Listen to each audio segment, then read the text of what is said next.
दोस्तों, हाँ, जिंदगी हर सू एक नशा है, हर दिन एक नशा है, हर जान एक नशा है। किसी को खुशी का नशा है तो किसी को गम का नशा है, किसी को बुलंदी का नशा है तो किसी को पस्ती का नशा है, किसी को दौलत का नशा है तो किसी को मुफलिसी का नशा है, किसी को अच्छाई का नशा है तो किसी को बुराई का नशा है, किसी को जहलत का नशा है तो किसी को इल्म का नशा है। जब इतने सारे कुदरती नशे मौजूद हैं तो फिर हमें मसनूई, गैर ज़रूरी और बेकार के नशे करने की क्या ज़रूरत है? इनकी गुंजाइश कहाँ है? ये महकदा है, यहाँ ऐसे लोग आते हैं जो जिंदगी का यहाँ पर अजाब पीते हैं। यहीं पर आके सब खाना खराब पीते हैं, लहू निचोड़ कर पीते हैं अपना प्यालों में, मगर समझते यही हैं शराब पीते हैं। ये महकदा है, यहाँ ऐसे लोग आते हैं खुशी में डूबकर जो बार बार पीते हैं, गमों से हो के वही बेकरार पीते हैं। वो जिनके बच्चे तरसते हैं चंद लुकमों को, वो घर में फाका तो लेकर उधार पीते हैं। ये महकदा है, यहाँ ऐसे लोग आते हैं हकीकतों से जो मुंह को छुपाए फिरते हैं, जो अपने फर्ज से दामन बचाए फिरते हैं, शराब खानों में करते हैं दफन ख्वाबों को और अपनी लाश को ऊंचा उठाए फिरते हैं। ये महकदा है, यहाँ ऐसे ही लोग आते हैं। ये महकदा है, यहाँ ऐसे ही लोग आते हैं। ये महकदा है, यहाँ ऐसे ही लोग आते हैं। दोस्तों, आज हमारे बीच कुछ ऐसी जिंदगियां मौजूद हैं जो शराब के हाथों मिट गईं, फना हो गईं, छलक गईं। आइए मुलाकात करें एक ऐसे ख़ानदान से जो शराब के हाथों ख़त्म हो चुका है, बिक चुका है, बुझ चुका है। लता जी, कितनी देर से, कितने सालों से पी रहे हैं आपके पति? कम से कम मेरे को तो 10-12 साल आराम से हो गए, ज़्यादा पीते हुए। अब किस तरह की मुश्किलात का सामना करना पड़ता है आपको? सब तरह का ही करना पड़ता है, जैसे पी के इनका गिरना, ऊपर से गिर जाते हैं, घर पे से छत पे चढ़ के नीचे कूद जाते हैं, कुछ ये उठा के मार देना, गंदी लैंग्वेज बोलना। झगड़ते हैं आपसे? जी। सुबह सबसे पहला काम क्या करते हैं? सुबह सबसे पहला जब पीने ही शुरू करते हैं, ये सुबह उठते ही पहले कुल्ला भी शराब से ही होता है इनका। अच्छा। जो घर में नहीं लेने देते तो बाहर पी के आ जाते। आप मना करती हैं? हाँ, मना करती हूँ, बहुत मना करती हूँ। बच्चों के ऊपर बुरा असर पड़ेगा, नहीं मानती। सेहत पर इनकी क्या असर पड़ा? सेहत पे ये असर पड़ा है, कई बार तो इनको उल्टी वगैरह बहुत होती हैं, खाना नहीं खाते, कम खाते हैं। मारपीट भी करते हैं? आपने हर तरह से कोशिश कर ली, प्यार से लड़कर, हाँ, झगड़ सब कर, तरह से, हाथ जोड़कर कि सतीश जी पीना छोड़ दीजिए, मगर सतीश जी ने नहीं छोड़ा। नहीं, ये सुनते ही नहीं, कहते आप तो बेवकूफ हो। अच्छा, आप बेवकूफ हो। सतीश जी, क्या सच कह रही हैं? नहीं, झूठ नंबर 1। अच्छा, बिल्कुल बिल्कुल झूठ बोल रही हैं? बिल्कुल। मैं परेशान हूँ अपने परिवार से, बिल्कुल एकदम। क्यों परेशान? नहीं, लैंग्वेज सी गलत, लड़के गलत, दोनों के ना बोलने की तमीज है ना बिल्कुल नहीं है इनमें। तो इस वजह से आप पीते हैं? बिल्कुल। कितनी पी लेते हैं सतीश जी आप? 1.5 करीब हो जाती है डेली। 1.5 बॉटल? हाँ अभी आपने पी हुई है? बिल्कुल। तो ये गम गलत करने के लिए पी रहे हैं आप? बिल्कुल। अगर ये दोनों सुधर जाएं, हाँ, माँ बेटा, तो आप छोड़ सर्विस देंगे? लग जाए जब भी छोड़ दूंगा। अच्छा, सर्विस भी लग जाए। तो पहले आपकी 2 बार सर्विस छूटी शराब के पीछे ही, हाँ, तो अब फिर आपकी सर्विस लगेगी, आप शराब पी के छोड़ देंगे? फादर ने छुड़वाई थी मेरी, ये बैठे सामने, अच्छा, साथ बैठे, इनने छुड़वाई अच्छा, थी। ये पिताजी हैं आपके? शिवजी राम जी, ये सत्य है कि आपने इनकी सर्विस छुड़वाई थी अपने बेटे की? जी। क्यों? जब डीडीए में लगा तो रोजाना उसकी सिक्योरिटी अफसर की शिकायत आती थी जी। कि इसके बड़े बड़े बाल यहाँ तक रखना, सिक्योरिटी की ड्यूटी तो वर्दी पहनो और काम करो। जी। वो कई दफ़ा शिकायत सुनी, इससे कही, इसने माना नहीं। मैं उससे कहा भाई इसको हटा दो, किसी गरीब बच्चे को लगा दो। डीडीए से तो ऐसे छूट गई। 2 बार आया तो मैं डीटीसी में फोरमैन था, ये असिस्टेंट इलेक्ट्रिशियन लगवा दिया मैंने। वहाँ से पी के उस डिपो में पहुँच जाना, उसमें पहुँच जाना, ओखला में पहुँच जाना, वहाँ पहुँच जाना। तो आपने फिर डीडीसी की भी छुड़वा दी? डीटीसी की मेरे से पूछा इसने। जी, आपने कहा छोड़ दीजिए। हाँ, मैं भाई इससे तो अच्छा नौकरी छोड़ दे। आपने कभी ये राय दी शिवजी के शराब छोड़ दो? बहुत अच्छा, समझाया आपने? बहुत भाई। मुझे तो ऐसा पता चला कि आप कहते हैं कोई बात नहीं, 2 4 5 पैक पी लिया करो। ये गलत कह सतीश जी मना करते हैं आपको? साथ पीता हूँ फादर के। बकवास करता है झूठ, ये एकदम बिल्कुल गलत है। अच्छा, ये साथ बैठ के पीते हैं आप? बिल्कुल ये लत आपको इन्हीं से लगी है मुझे लगता है। बिल्कुल, चम्मच चम्मच चालू करी है, बोतल इनने करी है। लीजिए, तो ये मिली भगत है आपकी शिव जी, आपने इन्हें बिल्कुल। बर्बाद किया है। वो कह रहे हैं बचपन से मुझे पिलाते हैं, चम्मच के साथ पिलाते हैं। मैं ऐसा है। 6-7 साल का था जब से चालू कर रखे हूँ। कितने साल के? इसी 6-7 साल का। इसे ही सुन लो जी। तो ये आपको पिलाते थे बिल्कुल। चम्मच से? हम्म। वो तो बीमार कभी होते तो ब्रांडी पिलाते नहीं होंगे। नहीं, ब्रांडी कहाँ। शराब हाँ, कच्ची भी, देसी, जो भी। जो भी मर्जी, कच्ची पिलाई, देसी पिलाई, और सब कुछ पिला दिया। शिव जी ये क्या कह रहे हैं आपके बारे में? ऐसा है जी, हमारे लोकल उसमें देहात में ये था कि भाई इसको नमूनिया हो गया, वो चीज़ हो गई है, उससे चम्मच ले ली। अब मैंने ये तो नहीं कही चम्मच का 1.5 बोतल पी। लता जी, ये दोनों में से कौन सच बोल रहा है? पिताजी ने भी लत डाली है, ये इनकी तरफदारी करते हैं शराब पीने पर कि नहीं? आपके ससुर। लता जी, बच्चों पर क्या असर पड़ा है अब तक? बच्चों पर यही असर पड़ा कि फादर का कोई दबाव नहीं हुआ, कंट्रोल नहीं कर सके बच्चों पे। लेकिन लड़की को दौरे पड़ते। आपकी बच्ची को दौरे जी। पड़ते हैं? कितनी उम्र है उसकी? 16 साल की। क्या होता है उन्हें? 2-3 साल से अब दौरे पड़ने शुरू हो गए अपने आप ही। मतलब वो घर का जो एटमॉस्फेयर है, जो हाँ। तौर तरीके हैं, जो बातचीत का ढंग है, उससे नाखुश हैं बच्चे बहुत। इन्होंने पीनी बहुत ज़्यादा शुरू कर दी और यही बर्बादी का कारण बन गई। ये एक अजब ख़ानदान है जिसके सुकून को, जिसकी खुशियों को, तमन्नाओं को, कहकों को, मुस्कुराहटों को, इनकी उम्मीदों को शराब पी रही है, ख़त्म कर रही है, फना कर रही है। और कैसे शराब के हवाले, शराब की वजह से ये 3 जिंदगियां ज़ाया हो रही हैं, ख़त्म हो रही हैं। बहरहाल हमारे बीच संदीप वोहरा साहब मौजूद हैं, साइकेट्रिस्ट हैं। आइए इनसे मुलाकात करें। डॉक्टर साहब, शराब में ऐसी क्या चीज़ है, ये क्या बला है कि एक बार मुंह को लग जाए तो फिर छूटती नहीं? देखिए, शराब शुरू में यंगर जनरेशन जैसे है वो एक्सपेरिमेंटेशन के तौर पे या देखा देखी पीयर प्रेशर के उसमें आके लोग शुरू करते हैं जी। फिर एक तरह का जो कॉमनेस्ट मिथ है हमारी सोसाइटी में कि इट इज़ स्ट्रेस रिलीवर, तो शुरू में तो आदमी इस तरीके से इसको शुरू करता है। फिर धीरे धीरे क्या होता है कि क्योंकि स्ट्रेसर्स लाइफ के अपने हाथ में नहीं होते हैं, तो हर चीज़ के लिए उनको लगता है कि शराब हमारे पास आंसर है। तो कुछ लोग जो कि मॉडरेशन में यूज़ कर सकते हैं, लिमिटेड अमाउंट में यूज़ कर सकते हैं, उनको तो ज़्यादा दिक्कत नहीं होती है, बट काफ़ी बार ऐसा देखा जाता है कि वो धीरे धीरे करके आदत बढ़ती जाती है। शरीर में क्या परिवर्तन आता है? देखिए, इसमें जैसे बोला जाता है कि ब्रेन पे रिसेप्टर्स हैं, उन पे फ़र्क पड़ता है, और वही रिसेप्टर्स जो पहले कम शराब चाहते थे वही ज़्यादा चाहते हैं। और हमारी बॉडी के सारे जो ऑर्गन्स हैं कोई भी इफेक्ट हो सकता है, कॉमनेस्ट लिवर होता है जी। तो सबसे ज़्यादा इसमें लिवर से, तो इसलिए कई बार हम देखते हैं जॉन्डिस आ सकता है, जॉन्डिस प्रेजेंटेशन होती है। गैस्ट्रोइंटेस्टिनल ट्रैक्ट जिसको आंतड़ियाँ, मतलब आंतड़ियों में सूजन आ सकती है, जी। लोगों को खून की उल्टी हो सकती है, लैट्रिन में खून आ सकता है, उनकी किडनीज़ को फ़र्क पड़ सकता है, और उनके ब्रेन में लेटर ऑन बुरी तरह से इफेक्ट हो सकता है। और कई केसेस में हम देखते हैं कि कई बारी पागलपन भी आ सकता है। तो इनिशियल स्टेजेस में अगर कोई छोड़ना चाहे तो ये सब चीज़ें रिवर्सिबल हो सकती हैं, बट लेटर ऑन वो सिरोसिस की वजह से वो सारा बॉडी पूरी इफेक्ट हो सकती है और A to Z सारे ऑर्गन से इन्वॉल्व होते हैं। डॉक्टर साहब, एक बड़ी गजब की बात है कि एक पतला दुबला सा शराबी पूरे मोहल्ले को, पूरे ख़ानदान को, हट्टी कट्टी बीवी को, जी, लोकल दादा को भी डरा देता है। ऐसा क्यों होता है? उसका कारण ये है कि जब शराब पीते हैं तो लोगों की इनिबिशंस चली जाती हैं, जी। तो एक तरह का डिसइनिबिटरी इफेक्ट आ जाता है। तो जो नॉर्मली वो आदमी अगर बिना पिए किसी दादा को देख के वो छुप के एक पतली गली से निकल जाएगा, वो शराब पी के उसको बुला सकता है, उसको चैलेंज कर सकता है, क्योंकि ब्रेन के सेंटर्स में से डिसइनिबिशन हो जाती है, जी। तो वो इस तरह से ये कर सकता है। जैसा कि आपने डॉक्टर साहब देखा कि एक पत्नी है, वो बहुत परेशान है, पति शराब पीते हैं, उनके पिताजी जो है उन्हें प्रोत्साहित करते हैं, तो ऐसा क्यों होता है?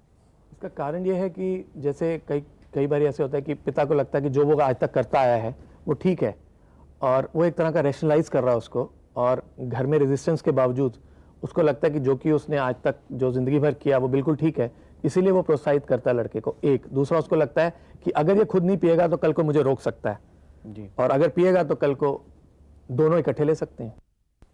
Thank you doctor. दोस्तों याद रखिए, हमारी जिंदगी सिर्फ हमारी नहीं, इस पर हमारे खानदान का, हमारी समाज का, हमारे मुल्क का, हमारी दुनिया का भी हक है।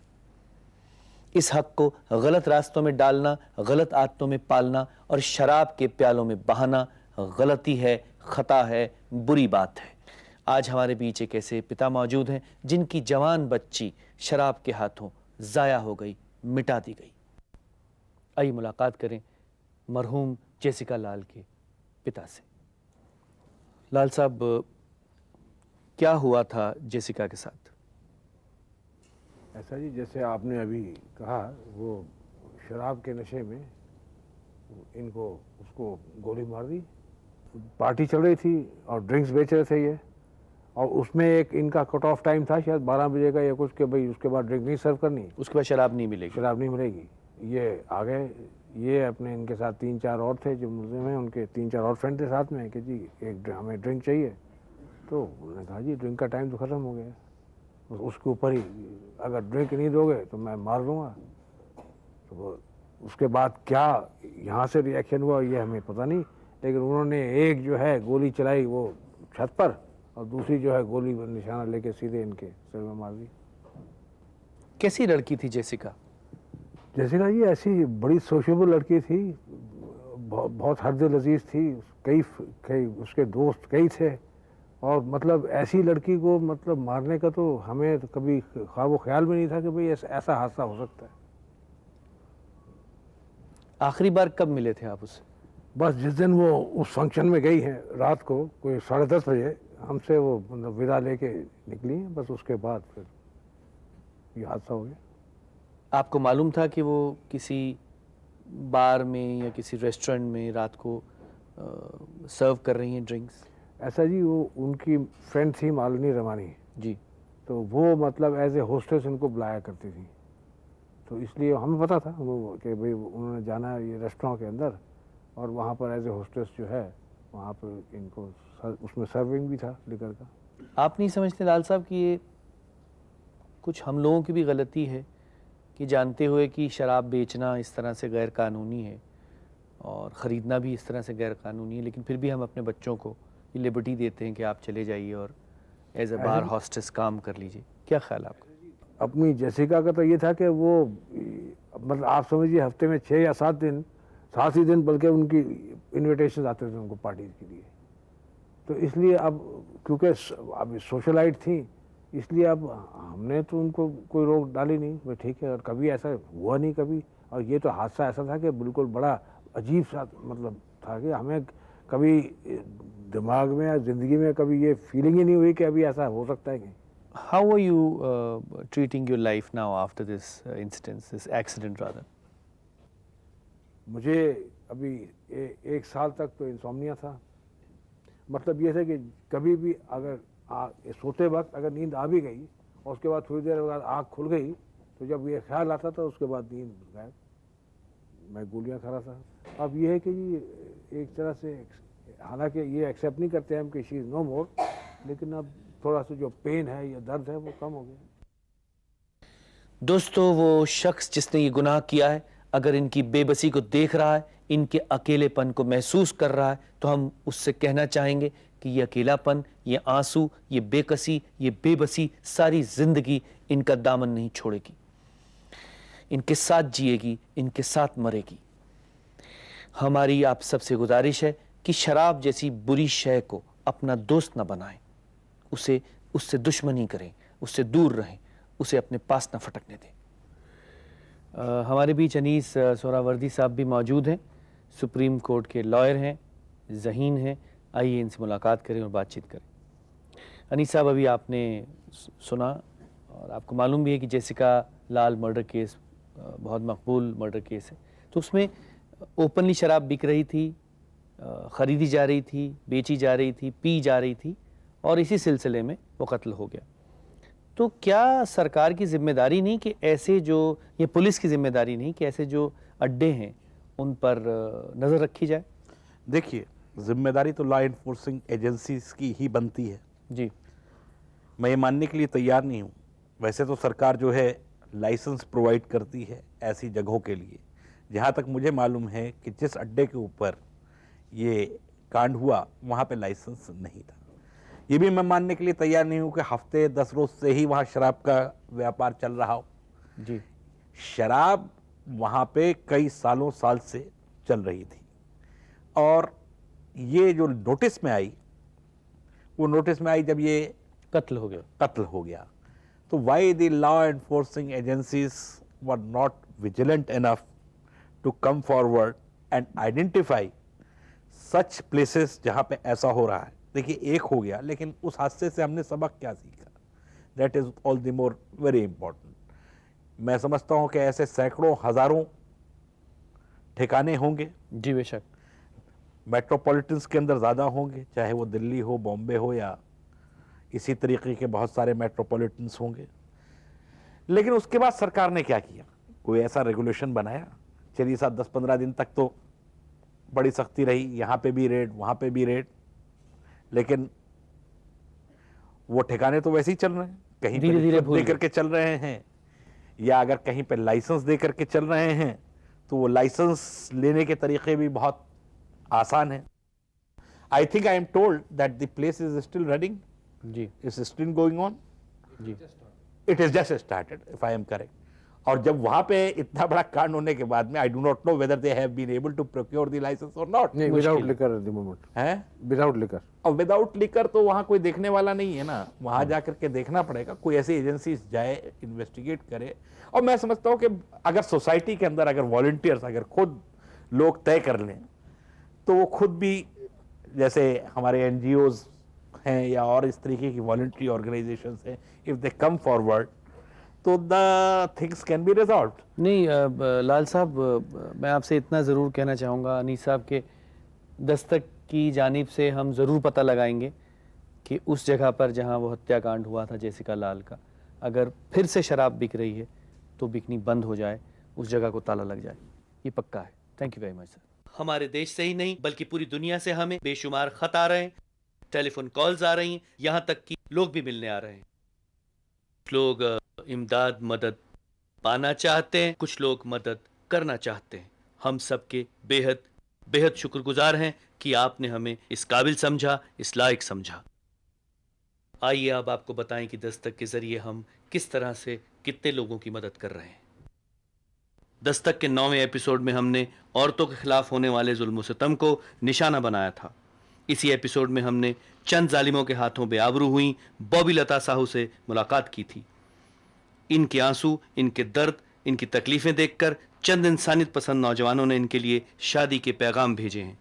दस्तक परिवार इनमें से बेहतरीन शख्स से उनकी शादी करवाने की तैयारी कर रहा है। दोस्तों, हम जानते हैं कि लोग हमें उम्मीद की नज़र से, विश्वास की नज़र से, आशा की नज़र से देख रहे हैं। अगर ऐसे ही हमारी हौसला अफजाई होती रही तो हम यकीनन अपनी मूवमेंट में, अपने आंदोलन में, अपने मुहिम में कामयाब होंगे। अब अगर आप दुख में हैं, दर्द में हैं, तकलीफ में हैं तो घबराइएगा नहीं, हमारे दरवाजे पर दस्तक दीजिएगा, हम आपके साथ हैं। दोस्तों, आइए अब शराब के अजाब से जूझ रही, जलती हुई, बुझी हुई पार्वती देवी से मुलाकात करें और इनकी लड़खड़ाती जिंदगी को सहारा देने की कोशिश करें।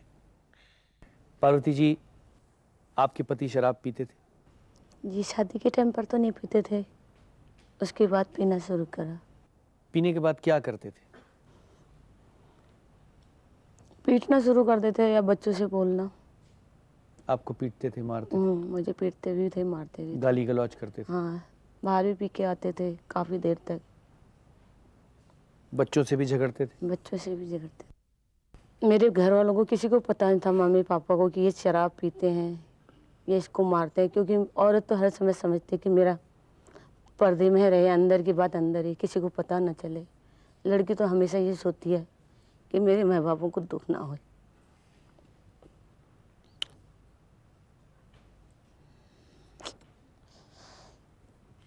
आप नहीं चाहती थी कि किसी को पता चले?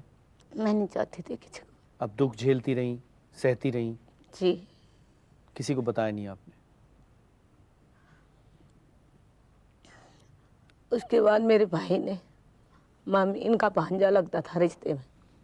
उन्होंने माँ को आके बताया कि दीदी को बहुत दुख है, दीदी बताती नहीं, किसी दिन आके मामा इसको ख़त्म कर देंगे। तो वही हुआ जो भैया ने कहा। आप शायद बताना नहीं चाह रही, लेकिन पीने के बाद उन्होंने आपको जलाने की भी कोशिश की थी। कैसे जलाया, किस चीज़ से जलाया? फिर इन्होंने ऐसा करा, इसी विषय में मेरा सुबह जो लड़ाई शुरू हुई काफ़ी, तो इन्होंने मेरा गला दबा दिया। गला दबाने के बाद मैं ठंडी हो गई, होश नहीं थी। फिर बेहोशी में इनको घबराहट हो गई, तो मर गई है शायद, लोगों को क्या मुंह दिखाऊंगा। तो बेहोशी की हालत में इन्होंने क्या करा, आग लगा दी मेरे को, शादी की साड़ी लपेट के। बेहोशी में तो कुछ पता नहीं चलता। जब मुझे होश आया तो देखा तो मैंने अपने को तो कमर से घुटने तक जला हुआ पाया पूरा। अब कितने फीसद जली हुई हैं? मैं काफ़ी जली हुई हूँ। मैं ज़्यादा देर बैठ भी नहीं सकती, इसलिए मुझे घबराहट भी हो जाती है। लेकिन बुरी तरह जला दिया था, पतली नसें तो बिल्कुल जल चुकी थी। जब मुझे जलाने के बाद हॉस्पिटल लाए तो तहसीलदार साहब आए बयान लेने। वो मुझे जानते थे, बेटी को बहुत दुख है, तो बोले बेटा सच सच बताना कि तू कैसे जली। मैंने कहा उस समय, क्योंकि रात को मुझे धमकी दी गई थी, अगर तूने सच बोला तो मैं तेरे तीनों बच्चों को ख़त्म कर दूंगा। बच्चों की याद आए तो मैंने तो मर जाना है।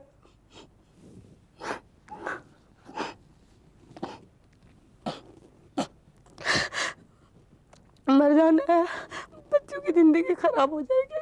उन्होंने कहा अगर तूने सच नहीं बोला, तेरे सामने हम इसको ख़त्म कर देंगे, तेरे तीनों बच्चों को। मैंने कहा ठीक है, जो तुम लोग कहोगे मैं वही बयान दूंगी। जब होश में आई तो मेरे को तो कभी बेहोशी आ रही थी, कभी होश में आ रही थी। 2.5 महीने तक मेरा ऐसे ही चलता रहा सिलसिला। क्या बयान दिया आपने? उस समय तो मैंने ये बयान दिया था बच्चों के लिए कि मैं खुद जली थी। जब मुझे उम्मीद हुई कि मैं बच जाऊंगी, फिर मैंने अपने बयान दोबारा से दिए। अपने शराबी पति को क्या सज़ा देना चाहती हैं? मैं चाहती हूँ कि वो जेल में ही रहे, बाहर नहीं निकले। उसको भी हमारी तरह जैसे हम दुख पा रहे हैं, उसको भी दुख मिले। दोस्तों, इनके आंसुओं को देखने के बाद, इनके हालात को परखने के बाद, इनसे बात करने के बाद आपको ज़रूर सोचने पर मजबूर हो जाना पड़ेगा कि ये शराब की लत चाहती बहुत कुछ है, मांगती बहुत कुछ है, मगर बदले में कुछ नहीं देती। देती है तो मुफलिसी, दर्द, तकलीफ़ें, आंसू और ये मुर्दा ज़िंदगी। बहरहाल हमारे बीच नजीब अहमद साहब भी मौजूद हैं, जो ड्रग और अल्कोहल के रिहैबिलिटेशन सेंटर के प्रोग्राम ऑफिसर हैं। आइए इनसे मुलाकात करें। आपका एनजीओ क्या काम कर रहा है, किस रुख की तरफ काम कर रहा है? नशा जो है इसको 5 कैटेगरीज में बांटा गया: narcotic, energetic, stimulant, depressant, hallucinations and cannabis group. ये जितने भी इसमें ग्रुप्स हैं, नारकोटिक्स कंट्रोल ब्यूरो के अकॉर्डिंग जो चार्ट है, उसमें जितने भी ये आते हैं उनका हम सब पर ट्रीटमेंट करते हैं। और ये ट्रीटमेंट जो है मिनिमम जो है ये 6 मंथ का है, क्योंकि 1 महीने में तो डिटॉक्स जो है 1 महीने में ही डिटॉक्स पूरा हो पाता है। और उसका हमारा TC मॉडल हम अप्लाई करते हैं, जिसमें उसके बिहेवियर, एटीट्यूड और थिंकिंग पैटर्न पे काम किया जाता है। हमारे पास टूल्स हैं, जैसे एनकाउंटर है, जैसे पेशेंट को बिठाया एनकाउंटर है, शेयरिंग है, गिल्ट फीलिंग है। ये इस तरह के टूल्स हैं। हमारा TC प्रोग्राम है, थेरेप्यूटिक कम्युनिटी, जो हमारे पास ग्रुप है। हम सबको मालूम है कि ये नशेबाज हैं, ये एक ग्रुप है, इनकी प्रॉब्लम ज़्यादातर सबकी एक है, बिहेवियर की प्रॉब्लम है, एटीट्यूड की प्रॉब्लम है, तो उस पर काम किया जाता है। आपको लगता है कि सरकार अगर चाहे तो शराब को बैन भी कर सकती है, जैसे हरियाणा में उन्होंने शराब बंदी कर दी थी, तो क्या ये सही रहेगा? सरकार चाहे तो क्या कुछ नहीं कर सकती, सरकार सब कुछ कर सकती है, मगर वो एक अलग मैटर है। फॉर एग्जांपल हरियाणा में बंद थी, तो हो सकता है जो वहाँ के लोग हैं दूसरी एरिया से जाके ला सकते हो या लाते हों। जितना वो गुटखा के पीछे पड़ी है और पान पराग के पीछे पड़ी है और खैनी के पीछे पड़ी है, तंबाकू के, उतना शराब के पीछे नहीं पड़ी। इसका क्या कारण है? अगर आप बाहर जाके शराब की बोतल खोल लें और पीने लगे, आपको शायद कोई नहीं टोकेगा। अगर आप चरस लेते हैं या स्मैक लेते हैं तो आपको लोग टोकेंगे, हो सकता है पुलिस भी पकड़ के ले जाए, क्योंकि एक्सेप्टेड है, समाज में एक्सेप्टेड है। और अगर जो किसी पार्टी शादी में शराब अगर नहीं पिए तो कहेगा तुम तो बैकवर्ड हो, तुम तो उसे पीयर प्रेशर में आके लेनी पड़ती है शराब। Thank you very much. दोस्तों, जैसा कि आप समझ ही चुके होंगे कि शराब का नशा अच्छे अच्छे घरों को बर्बाद कर देता है, अच्छी अच्छी शख्सियतों को तबाह कर देता है, अच्छे अच्छे लोगों को ख़त्म कर देता है, फना कर देता है, बुझा देता है। इसलिए हमें कोशिश करनी चाहिए कि इस खाना खराब शय से दूर रहें, अलग रहें, इससे दोस्ती ना करें, दुश्मनी रखें। क्योंकि ये भी सच है कि आज के युग में, आज के दौर में जिंदा रहने से ज़्यादा बड़ा नशा कोई और नहीं। इसलिए हमें कोशिश करनी चाहिए कि जिंदगी के नशे में हर दम शराबोर रहें, चूर रहें, गुम रहें। हमें कोशिश करनी चाहिए अपने मुहिम में, अपने आंदोलन में, अपने इस मूवमेंट में हम कामयाब रहें। हमें कोशिश करनी चाहिए।